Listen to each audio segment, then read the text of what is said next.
very much, Mr. Speaker.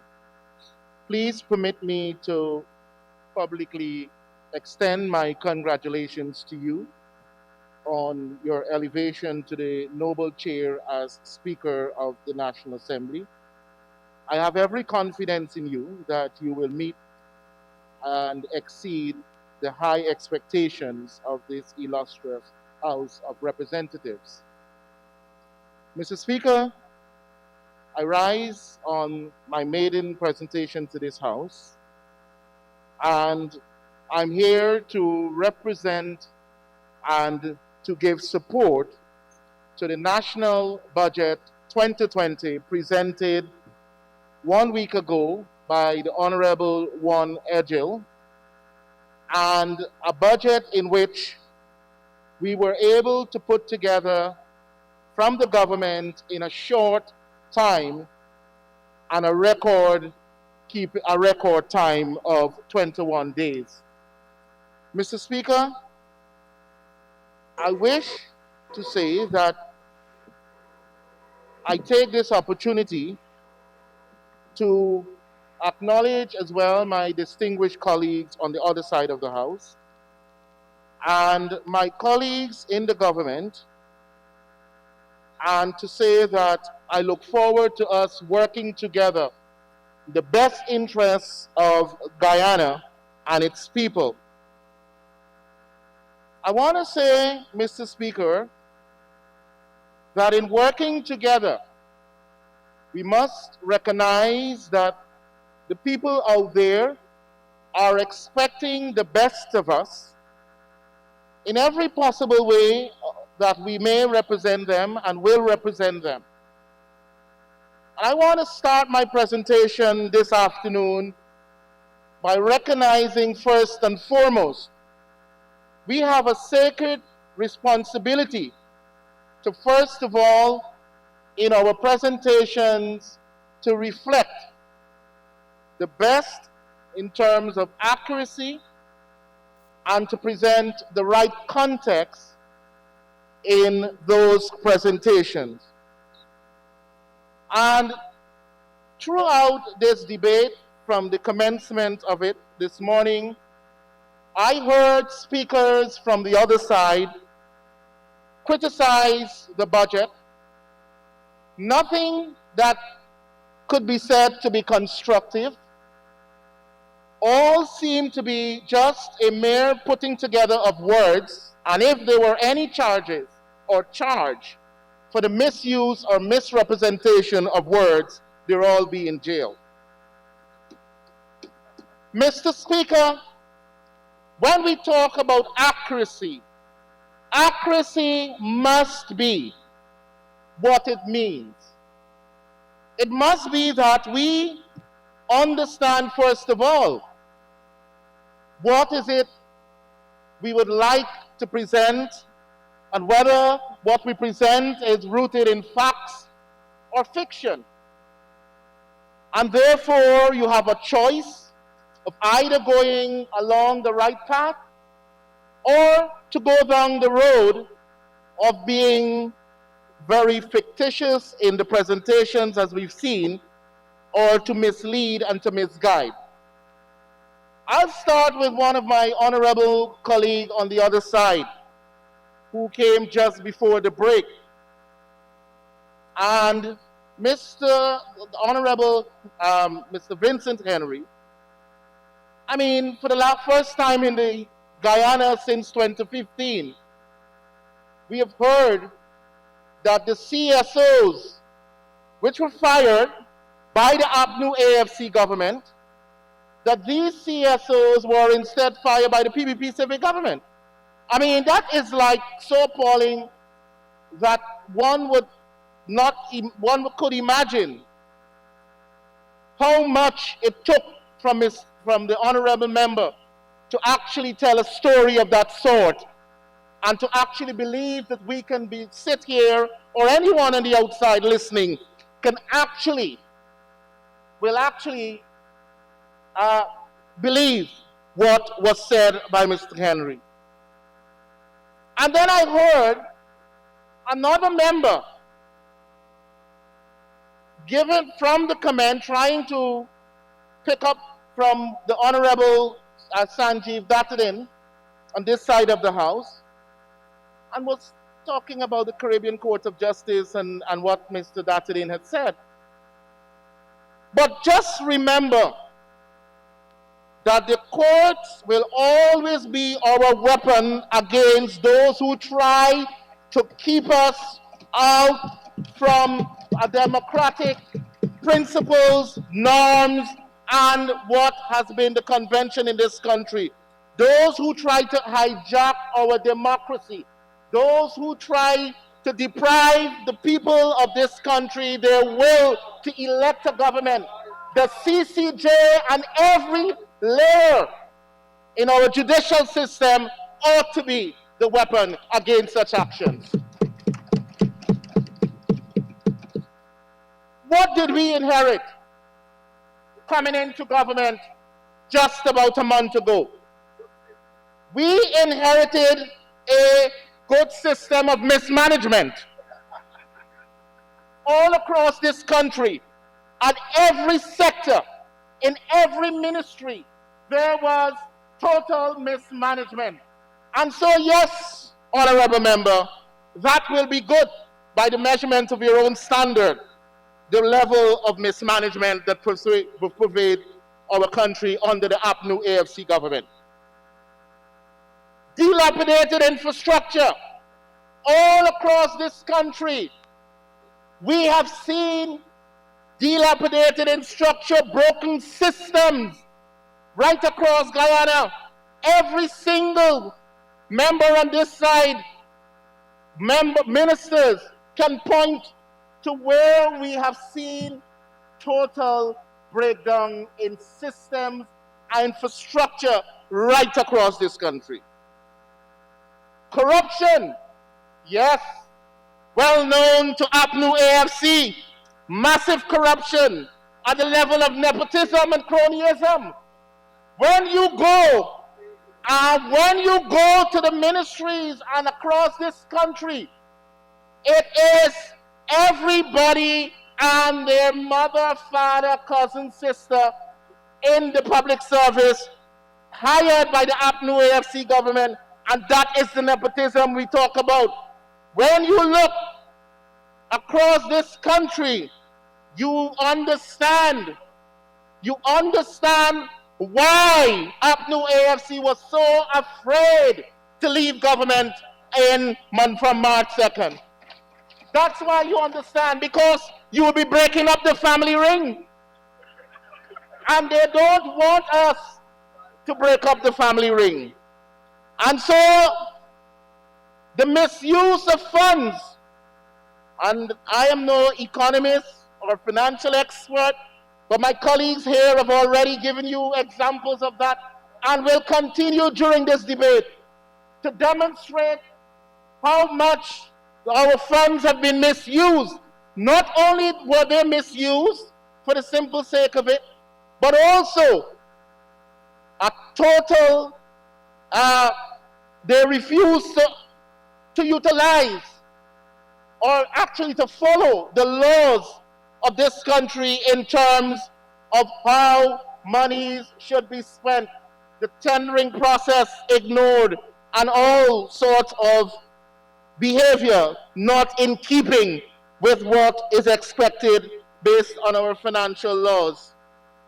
Double dipping employment.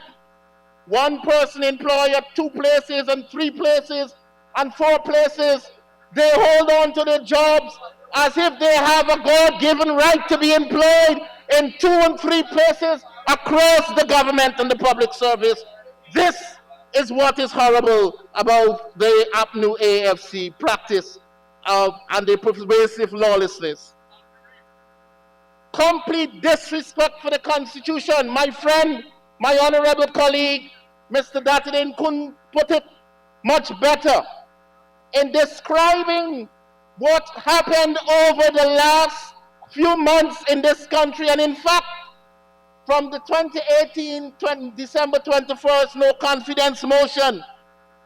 And if you look at all that was said, all that was said here and what we have known, we have had a country in which APNU AFC government has been the most indecent. There's been the most indecent in the history of Guyana. We've never had a government that has ever been so bad for the people of this country, and bad to the extent that it was just a few in the coalition government that enjoy the cream and enjoy themselves, and in fact they had no business about the ordinary man, absolutely none about the ordinary man. It was Joe Plummer and others who wanted to cream the sweet. Well, you said it, all right? So we have to know that here, thank God that the people of this country weren't cowered by the actions of the APNU AFC.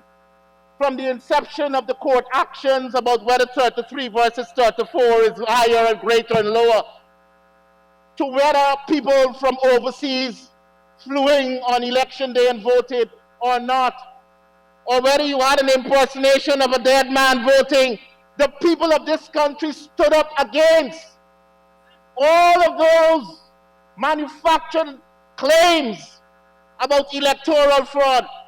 And today we are here, thank God, under a People's Progressive Party civic government that will take this country to the level it ought to be. Now, there are many people can talk and they speak, but whether what they talk and speak is genuine or not, that's always the question. And I want to assure you that on this side, you have true patriots, true nationalists, true persons interested in the development of this country, and we will work hard every single day to demonstrate that and to make sure our country is that great place we all dream about. But we inherited all of the mess. What can we do? We have a choice. We can leave the mess aside, or we can go along a pathway to development, clean it up, and bring the solutions to the problems that exist and the problems that have multiplied under the APNU AFC government. But the nature of the People's Progressive Party Civic is about making things happen, fixing things, making things happen for ordinary man, for every segment of our society, making things happen in a way that our citizens will all be included and all feel part of a Guyana that we all dream about and we all want for ourselves. Mr. Speaker, I was speaking just last night to two persons, one from Antigua, one from St. Lucia. And already, they can feel, from that afar, they can feel the wave of positive development taking place in Guyana. The wave of positive development taking place in Guyana.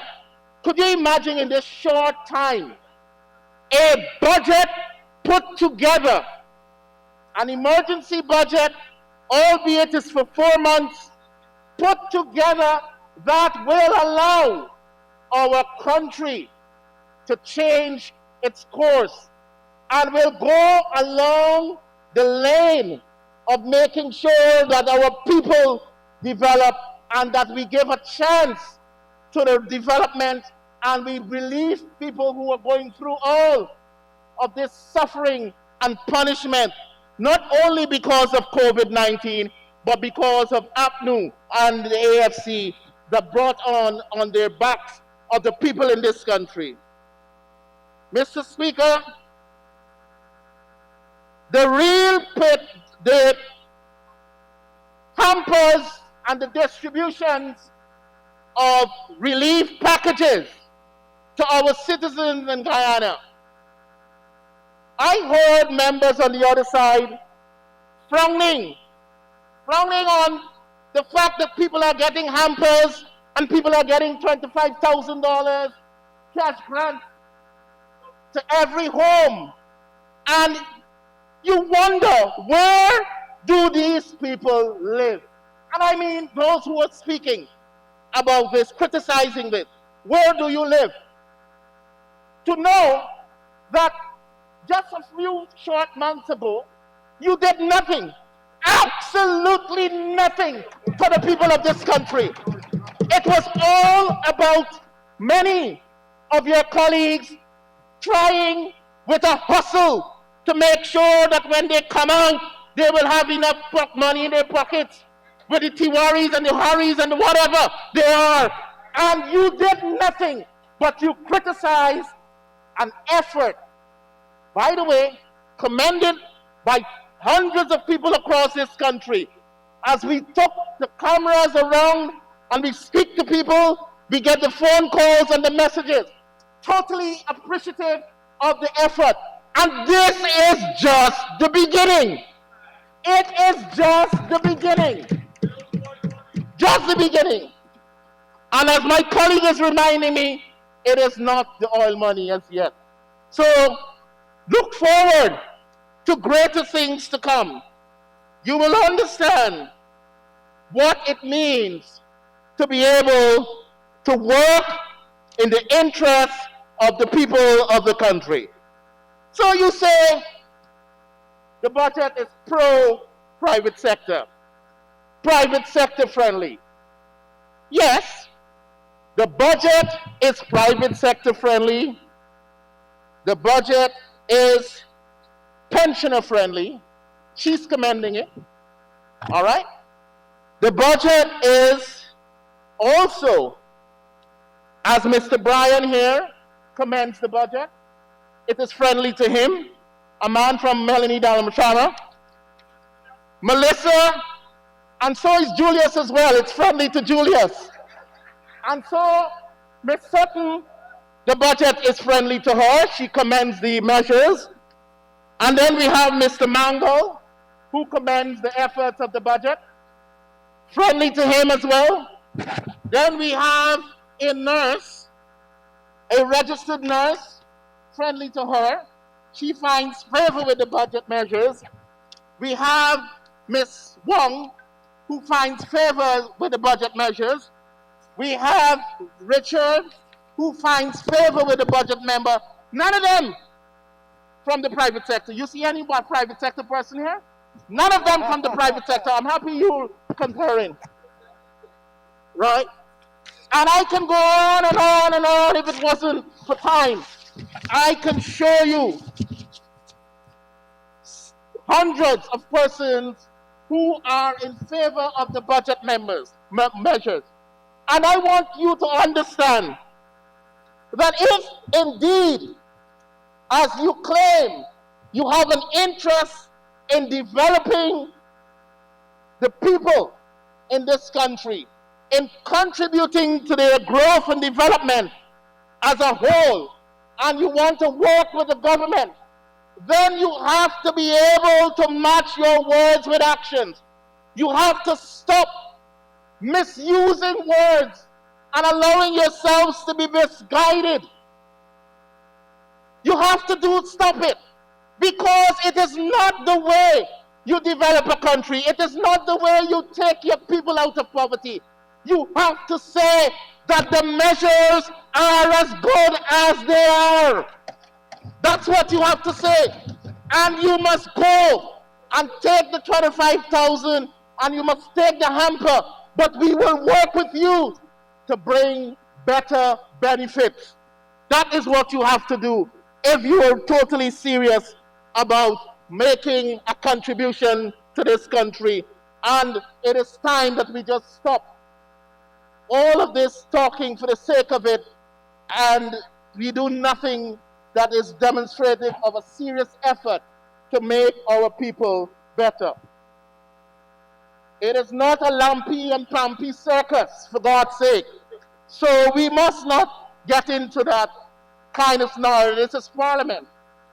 So, Mr. Speaker, I want to say that the area for which I have responsibility, which is media, state media, and GNBA and other, well, the public information sector, you know, we inherited a smelly PIS.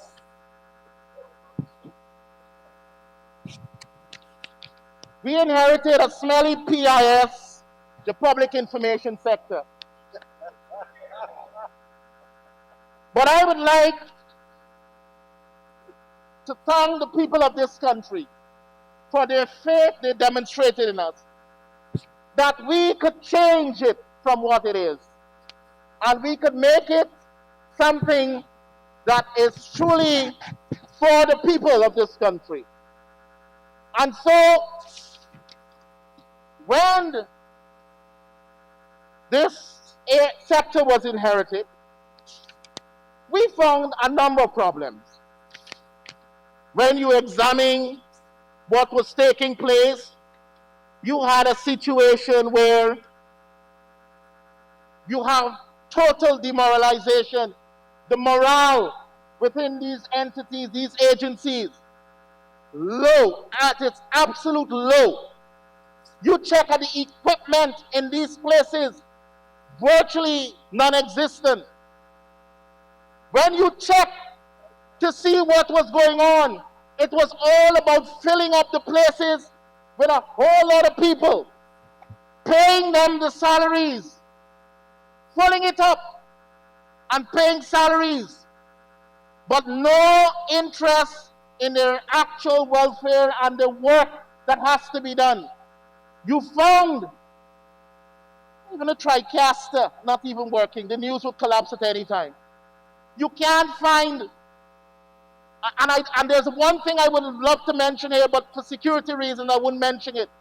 But a total breakdown of systems and the absence of the right tool and equipment to be able to carry out the functions and the work. And I want to suspect that you had a massive raid at NCN and other places, but it's only time before we find out. It's only time before we find out, because when you check and you remember, like I personally remember, having worked in this area for a while, and the tireless efforts in making sure that we equip the place and that we provide the right type of tool, it is only probably a magical movement, Mr. Henry, that could cause the kind of situation that exists here today to be facing us at NCN and all of these other places. We have, nevertheless, a job to do. And I would say that despite what we found, and as discouraging as it might have been from the inception of, well, from the time of assessing the situation at these places, we have to make things much better. And Mr. Speaker, the Guyanese people have spoken with their votes. They have given us the mandate to lead and to govern in the majority. In the majority. And it is our task, my task, to keep the people of this country informed and engaged with initiatives and actions that of the policies of the administration of His Excellency Dr. Irfan Ali, who stands in stark contrast to his predecessors as our youthful, visionary, and energetic president. And I would like to hear you laugh again. Laugh again. Compare that with what we had just a few months ago. The Department of the state media, like the DPI and others, and by the way, the honorable member who spoke today, of course, it seemed to be they all allow themselves to be misguided for whatever reason, that the DPI had refused to carry the broadcast of the opposition. When I checked, DPI in the first place was not carrying any broadcast of the opposition or government on live stream. The DPI cameras are here supporting Parliament with its live stream broadcast. You see, when you must know that these things will not go unchecked. You must know that in this day and age, when you could have information so swiftly and easily and quickly, not the days of telegram, why would you even attempt to do this? It is only for the purpose of being mischievous. Totally. And I would ask that in the future, we make sure that our comments and such claims are rooted in fact. And so I hope that we be able to achieve that in this House. The DPI is expected to keep abreast with evolving technologies in an effort to deliver timely information to Guyanese in both here and in the diaspora. The NCN will be retooled, and we have to do investment in training, in the welfare of the staff, because, as I said, we took over a place that the people there are totally demoralized. No kind of guidance and vision and leadership were provided to these young, talented staff. Nevertheless, they were made to wend their way through the entity and to feel their way out on a daily basis. And I want to say that now you will have better management of these places, management that could help to steer them in the right direction, that can deliver on the mandate of making sure that the public information sector, especially the public information sector, because it is run by the state, that this sector would be one that would be admired and would be a leading example across the Caribbean. Honorable Member, 2 minutes notice. So we have to make sure that we achieve this. Mr. Speaker, we will be taking the government, we will be taking under the functions that I have been asked to do. We will make sure that we have a very busy schedule in the Prime Minister's office, where we will be engaging the citizenry of this country, understanding the impact of our policies, what are their needs, and how do we examine and how do we, as a whole, get feedback from members of the public. We will be supporting all outreaches. We'll be working on training and development among the state media and the public information sector, community engagement, as I said before, and working towards developing an IT platform for government communication. This is very important.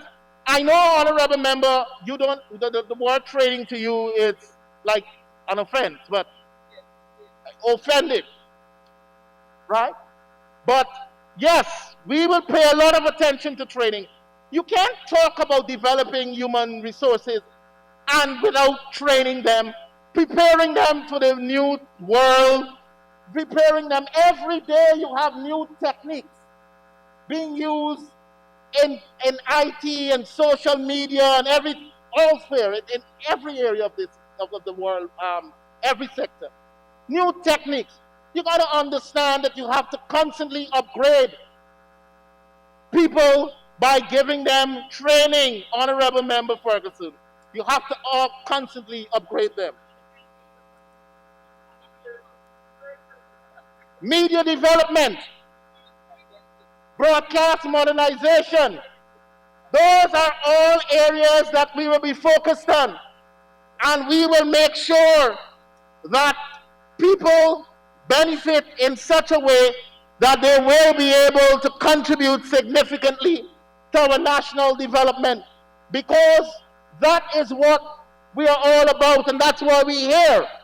We are here to seriously develop this country and to be able to make the difference that you couldn't make, to make the difference in the lives of every single Guyanese, not for one village and not the other.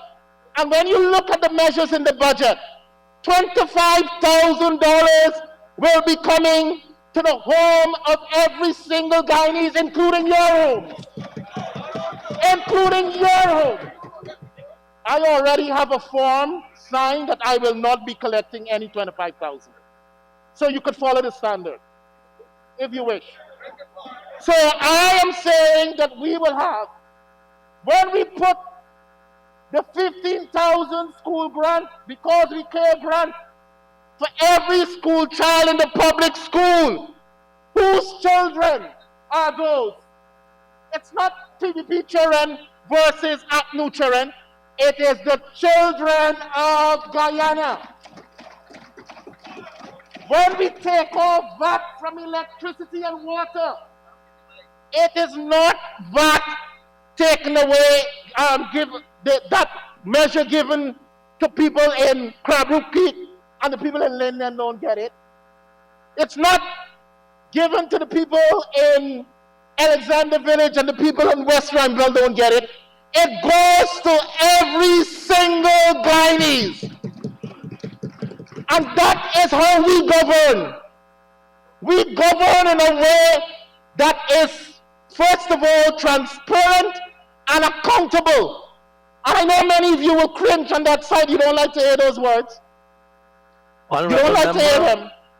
Honorable Member, to conclude, you will need someone to give you an extension. But before I take the motion for the extension for the Honorable Minister, please, I am urging members. The Honorable Minister is making his maiden speech. Time-honored convention in honorable assemblies is that we allow persons who are making their maiden speech to go uninterrupted. And I am hearing quite a bit of heckling coming from the assembly. So please, we would want to continue to honor this time-honored tradition, because we have so many other members who will be delivering their maiden speech in the assembly over the next 4 days. Someone can move the extension for the Honorable Minister. Mr. Speaker, can I move and ask that the honorable member be given another 5 minutes to conclude his presentation? Thank you very much, Honorable Minister. Honorable Minister McCoy, please continue. Thank you very much, Mr. Speaker. And so, we have a job to do. We will be doing our job. And we will ask all of you on that side of the House, honorable members, to also do your job, and not to just do a job that doesn't coincide with the desires of the people of this country, which is to ensure that they benefit from development, that they enjoy the best their country has to offer in terms of the resources, the equal distribution among the many desires of our Guyanese brothers and sisters. And I ask that you don't be the type of opposition, might be a very hard thing, but I still feel I should ask you. I still feel that I should try to seek from you the type of opposition that would be helpful, an opposition that will not find itself burdened with the negativity and to be spewing negatives and will go into the streets to create mischief such as what we saw on the west coast of Barbados, that you will say to people of this country that I am working in your interest, but not just to say it, but also by your very actions, you will demonstrate it on a daily basis. And so we have in this country a far way to go. But you know what gives me and many other Guyanese the confidence that on that journey that we have to travel, we will find sweetness along the way, because there is a government called the People's Progressive Party Civic Government that will work hard every single day to ensure that the people of this country benefit. And you could decide that you reject all that I'm saying, but the facts are with us historically in the history of this country. Only recent is 2015. Whenever the People's Progressive Party Civic is in government, people of this country do well. They do well. And they do well not because necessarily they are some favored bunch of people. They do well because the programs and policies we provide and we implement are those programs and policies designed to make people do well. And while there will be challenges and there will be problems along the way, you can bet your last dollar, we will always be there with the people in the good times and the bad times, because that's who we are. We will be in touch with the people. We will make sure that we engage them every step of the way. Not the kind of attitude we saw just recently before the new government, where people were mistreated so terribly mistreated, and they couldn't get an ear from those on the other side, the ministers and so forth. And you know the stories about changing the numbers when they reach in government and so forth, and it's just horrible. Just horrible.